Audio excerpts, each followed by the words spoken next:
Oke guys, welcome back to Ginosis alias Cakradiva dalam pembahasan alur cerita Donghua The Great Rules episode ke-52 yang katanya ini tuh udah tamat ya guys ya. Nggak tahu nanti apakah ada lanjutan episode 53 atau nggak tahu, nanti kita infoin lagi ya. Nah, sebelum masuk ke pembahasan episode kali ini kita review dulu episode sebelumnya di mana Muchen memanfaatkan energi jahat pilar batu hitam untuk melawan Baisuan hingga akhirnya dia berhasil mengalahkannya.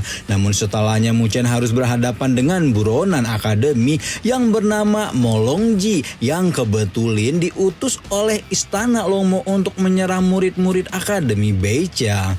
Nah, di episode kali ini kita akan lihat bagaimana baku hantam antara Muchen dan Molongji berlangsung, di mana nantinya kelompok Muchen akan mendapatkan bala bantuan dari akademi yaitu Shen Changseng yang dikenal sebagai murid nomor 1 dalam daftar langit. Sesaat setelah mengeluarkan pedang sisik naga, Molongji langsung melemparkan serangan ke arah Muchen sehingga terjadilah baku hantam sengit di antara mereka berdua. Sementara itu, Susuan yang tidak tega melihat Muchen bertarung mati-matian melawan Molongji seorang diri, lantas segera mengajak anggota lainnya untuk membantu Muchen dan mereka pun melawan Molongji secara bersama-sama. Tapi karena kekuatan yang dimiliki Molongji itu sangat jauh di atas mereka semua, kelompok Susuan malah harus terhempas mundur karena kena serangan. Mendapati mereka dalam bahaya, Muchen hendak bertindak untuk menyerang Molongji lagi, tetapi saat itu dia diperingatkan Jiuju untuk tidak sampai tewas dalam pertempuran. Terlebih lagi dia belum memenuhi janjinya untuk mendapatkan esensi Beiming Longkun. Mendapat peringatan semacam itu, Muchen kemudian memastikan kepada Jiuju kalau dirinya tidak akan mungkin membiarkan nyawanya sampai menghilang di tangan lawan. Terlebih lagi dia juga masih memiliki jalinan darah dengan Jiuju. Setelah memastikan hal itu, Muchen pun langsung menyerbu lagi ke arah Molongji sehingga baku hantam pun kembali berlanjut. Saat baku hantam itu berlangsung, Muchen sempat dibuat terjatuh oleh kekuatan Molongji. Tetapi untungnya dia masih mampu bertahan hidup dan segera bangkit lagi untuk melawan Molongji. Tanpa menunda lagi, Muchen kemudian menggunakan energi jahat pilar batu hitam yang digabungkan dengan kekuatan jalinan darah untuk segera menyerang ke arah Molongji. Melihat itu, sosok Molongji tentu tidak tinggal diam dan seketika langsung mengandalkan kekuatan senjatanya untuk menghadang kekuatan Muchen. Namun tepat ketika kekuatan mereka berdua hampir beradu, tiba-tiba saja tombak emas Dewa Perang mendadak muncul dan seketika menghentikan serangan dari Molongji. Melihat kemunculan tombak tersebut, semua orang tentu menjadi terkejut sekaligus menyadari kalau pemilik senjata itu adalah Shen Changseng yang dikenal sebagai murid peringkat 1 dalam daftar langit Akademi Beichang. Tak lama setelahnya, pemilik senjata itu pun menunjukkan dirinya di depan semua orang sehingga otomatis membuat Muchen dan yang lainnya menjadi sedikit lebih lega dalam menghadapi sosok Molongji. Sedangkan di sisi lain, kemunculan Shen Changseng itu justru membuat Molongji merasa kesal sekaligus terganggu karena lagi-lagi harus berurusan dengannya. Sesaat kemudian, Shen Changseng meminta Muchen dan adik-adik seperguruan lainnya untuk mundur ke tempat yang lebih aman karena dia akan mengambil alih pertarungan melawan Molongji. Sementara itu, Molongji sendiri malah tampak mempertanyakan apakah murid nomor 1 di Akademi Beichang itu masih belum lelah mengejarnya setelah mereka kejar-kejaran selama 2 bulan terakhir. Pertanyaan Molongji lantas membuat Shen Changseng menjelaskan bahwa dirinya sama sekali tidak merasa lelah karena bagaimanapun juga mengejar Molongji itu merupakan misi berhadiah dari Akademi Beichang, sehingga membuat Shen Changseng tidak mungkin akan kembali pulang tanpa berhasil mengalahkannya dulu. Mendengar jawaban itu, Molongji lantas kembali berkata, mengakui kalau Sen Sangseng merupakan murid Akademi Becang yang sangat tangguh, tetapi dia tidak yakin kalau Sen Sangseng dapat mengalahkannya apalagi jika berjuang seorang diri. Molongji bahkan mengingatkan kalau orang-orang dari Aula Penghakiman Akademi Becang juga masih belum bisa mengalahkannya, sehingga kemampuan Sen Sangseng kali ini sangat diragukan. Namun perkataan Molongji itu malah membuat Sen Sangseng merespon bahwa setidaknya tindakannya terhadap Molongji itu bisa mencegah murid-murid Akademi Becang celaka di tangan antek-antek istana Longmo, dan karena Sen Sangseng tampak serius untuk melawan Molongji, maka duel baku hantam di antara mereka pun tidak terhindarkan. Sementara kedua orang itu saling bertempur, Mu Chen diam-diam menilai bahwa kemungkinan kekuatan dari Sen Sangseng dan Molongji itu sudah mencapai level Tong Tian dan tidak bisa sembarangan dilawan oleh siapapun. Sementara itu Molongji sendiri kini tampak memuji kemampuan Sen Sangseng, mengakui kalau orang tersebut memang sangat layak untuk menjadi murid nomor 1 di Akademi Beja. Namun meski demikian kemampuan Sen Sangseng itu tidak membuat Molongji mundur dalam pertempuran dan justru malah semakin meningkatkan kekuatannya dalam menyerang dengan berbagai jurus tempurnya. Setelah beberapa waktu saling beradu kekuatan, Molongji kini mulai menyadari kalau orang yang menjadi lawannya itu sudah menjadi lebih kuat dibanding sebelumnya. Fakta itu pun lantas membuat Molongji terpikir akan kalah dalam pertempuran jika dia masih nekat untuk melanjutkan. Bahkan Molongji mulai memikirkan cara untuk bisa kabur dari Sen Sangseng, sehingga dia sengaja melemparkan serangan ke arah kelompok susuan untuk mengalihkan perhatian supaya dirinya bisa kabur. Namun baru beberapa meter melarikan diri, Molongji tiba-tiba dicegat oleh Mu Chen yang siap menyerangnya.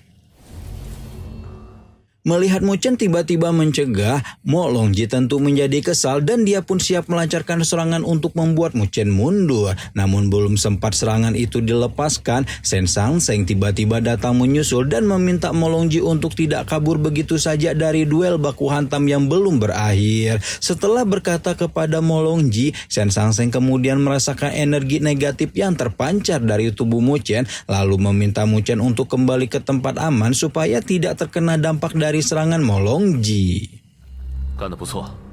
Mendengar permintaan Sen Sangseng, Mu Chen tidak bersedia untuk menurut dan justru malah nekat ingin membantu Sen Sangseng dalam melawan Molongji. Hal tersebut jelas saja membuat Mu Chen ditegur oleh Jiuju yang mengingatkan supaya dia tidak sembarangan bertindak karena kekuatannya sudah di ambang batas. Akan tetapi Mu Chen tidak menghiraukan peringatan itu dan justru malah langsung menyerbu ke arah Molongji untuk menyerangnya lagi. Dan karena Mu Chen sudah tidak bisa dihentikan, Sen Sangseng pun terpaksa menuruti kemauan Mu Chen sehingga mereka melawan Molongji secara bersama-sama. Saat baku hantam 2 lawan 1 berlangsung, Molongji sempat berupaya untuk melarikan diri lagi, tetapi saat itu dia berhasil ditahan oleh Sen Sangseng dan juga Mu Chen. Pertempuran ketiga orang itu pun terus berlanjut dan semakin memanas hingga akhirnya sosok sekejam Molongji itu hampir terdesak pada kekalahan. Namun demi mempertahankan masa hidupnya, Molongji mendadak meledakkan energi besar untuk menghadang serangan Mu Chen dan Sen Sangseng, lalu melepaskan amarah yang begitu besar kepada mereka berdua yang terus-terusan mencegatnya pergi. Di sisi lain, tindakan yang dilakukan Molongji itu membuat Mu Chen terpikir bahwa mereka tidak bisa menyelesaikan baku hantam dalam waktu singkat. Dia pun mulai mengusulkan sebuah ide di mana Mu Chen akan berusaha menahan Molongji seorang diri. Balelo atup. Nah, sedangkan Sen Sangseng diminta untuk siap-siap membuat serangan yang bisa membuat Molongji pindah alam sesingkat mungkin. Pada saat yang sama, Mu Chen kembali diingatkan oleh Jiuju terkait betapa tingginya resiko dari tindakan yang akan dilakukan Mu Chen. Namun lagi-lagi Mu Chen mengabaikan peringatan itu dan langsung memulai baku hantamnya dengan Molongji. Dalam pertarungan itu terjadi, Muchen sempat dibuat terluka oleh pedang sisik naga Molongji sehingga otomatis membuat Susuan dan yang lainnya sangat terkejut sekaligus khawatir. Namun selang beberapa waktu Muchen tiba-tiba bangkit lagi dengan kekuatan seni pagodanya yang ditransformasikan ke dalam bentuk naga emas untuk membalas serangan Molongji. Mendapati Muchen bangkit lagi dengan transformernya, Susuan dan yang lainnya tentu menjadi lega, sedangkan Molongji tampak keheranan karena Muchen masih bisa bertahan hidup dari serangan terkuatnya. Tak lama setelahnya Muchen dan Molongji kembali bertempur hingga menciptakan ledakan besar di sana-sini. Tidak hanya menciptakan ledakan besar, pertarungan itu juga membuat Molongji terkepung naga emas Muchen sehingga orang tersebut tidak punya celah lagi untuk melarikan diri. Setelah Molongji terkepung dengan sempurna, Muchen segera memberi kode kepada Sen Sanseng supaya kakak seniornya itu segera melancarkan serangan terkuatnya untuk mengirim Molongji ke alam lain. Tanpa menunda lagi, Sen Sanseng pun langsung melemparkan serangannya kepada Molongji hingga membuat orang itu benar-benar luka parah dan nyaris menemui ajalnya. Namun tidak lama setelahnya Muchen benar-benar kehabisan energi dan seketika langsung jatuh pingsan di tempat. Beberapa hari kemudian, kelompok Muchen telah kembali ke Akademi Bechang, tetapi saat itu Muchen masih belum sadarkan diri dari pingsannya setelah melawan Molongji. Keadaan tersebut jelas saja membuat Lioli sangat khawatir hingga membuatnya terus menjaga Muchen siang dan malam. Setelah beberapa waktu, Muchen akhirnya sadar dari pingsannya dan langsung menghampiri Lioli yang ketiduran saat menjaganya. Begitu menyadari Muchen sudah sadar, Lioli tentu saja merasa sangat senang dan langsung menanyakan kondisi luka yang dialami oleh Muchen.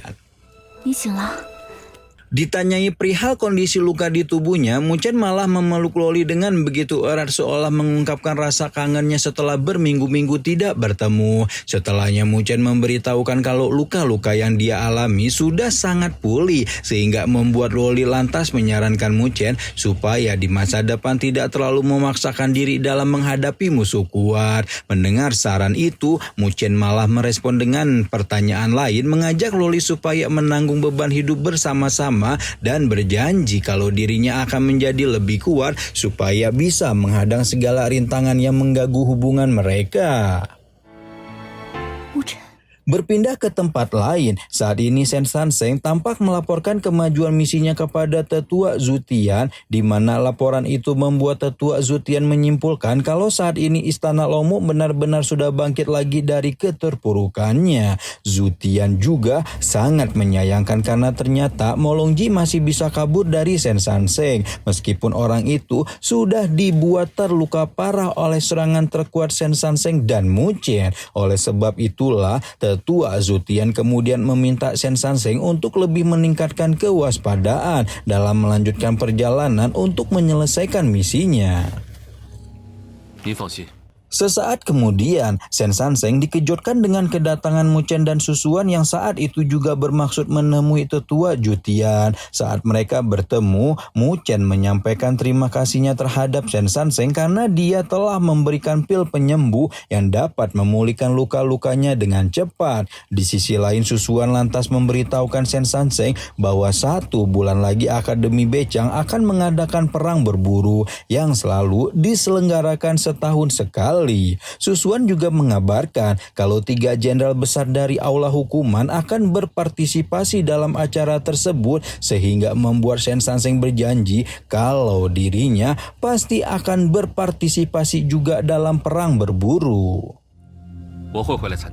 Dengan diucapkannya janji Sen Sanseng, Susuan kemudian menyatakan rasa senangnya dan menyimpulkan kalau mereka masih punya kesempatan menang dalam perang berburu nanti. Jika mereka bertiga bekerja sama lagi, tak lama kemudian Sen Sanseng segera berpamitan, sedangkan Susuan memberikan penjelasan kepada Muchen terkait apa itu perang berburu, di mana ternyata perang berburu itu merupakan kompetisi tahunan dari akademi yang boleh diikuti oleh semua murid dan juga merupakan salah satu faktor penyebab perubahan dalam peringkat daftar langit. Mendengar penjelasan itu, Muchen jadi bersemangat untuk berpartisipasi dan bertekad akan menempatkan namanya dalam daftar langit juga.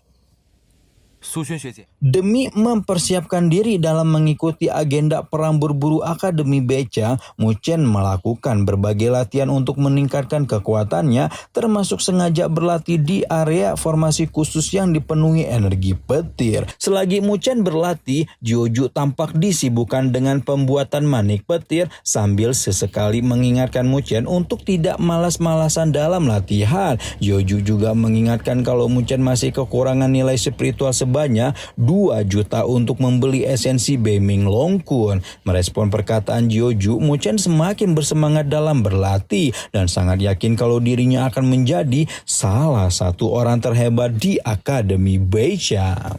在天榜上留下我的名字了。 Nah guys, dengan berakhirnya misi Muchen dan kawan-kawan di Bukit Naga Putih ini juga sekaligus mengakhiri petualangan Muchen di season pertama ini ya guys ya. Nggak tahu season keduanya kapan, nanti diinfoin lagi. Oke, Rama di sini pamit, bye bye.